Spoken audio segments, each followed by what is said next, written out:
বাংলাদেশের অর্থনীতিতে সুদি কারবার হয় আমাদের ইবাদত কোন পর্যায়ে চলে যাচ্ছে? ভাইরা আমার, আমাদের রাষ্ট্র সরকারে যারা যখন থাকে লোন নেয়, সুদি লোন, মাথা পিছু হারে আমাদের উপরে সেই সুদের হার বর্তায়।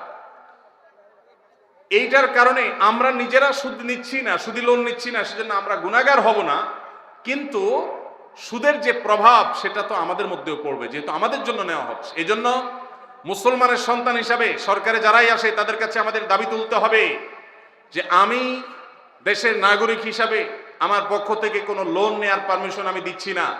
আমার দেশে আমলাদের, বিভিন্ন সরকারি কর্মকর্তাদের, রাজনীতিবিদদের অপচয়ের রাস্তা বন্ধ করে দাও। দেশ ইনশাল্লাহ বিদেশিদের সুদি ঋণের উপর নির্ভর করতে হবে না। অতএব মুসলমান হিসাবে সেই দাবি আমার জোরে সোরে উচ্চারণ করতে হবে। আমাদের দেশের অর্থনীতি কত বছর আর বিদেশি সুদি লোনের উপর নির্ভর করে থাকবে? আমাদের পরে স্বাধীন হয়ে সেই সমস্ত দেশগুলো এখন এমন পর্যায়ে চলে গেছে যে আমাদের মন্ত্রীরা সিরিয়াল দিয়ে সেখানে তাদের কাছে কর্মী পাঠাতে হয়। মালয়েশিয়ার মতো দেশে আমাদের সিরিয়াল ধরে বসে থাকতে হয়। আমাদের এই প্রিয় স্বদেশ সুদি লোনের উপর নির্ভর করতে হবে না, যদি দেশের অপচয় এবং অপাত্রে, অজায়গায় কুজায়গায় অপব্যয় ইত্যাদি বন্ধ করা হয়। আল্লাহ আমার প্রিয় স্বদেশকে অর্থনীতিতে মুক্তি নসিব করুন।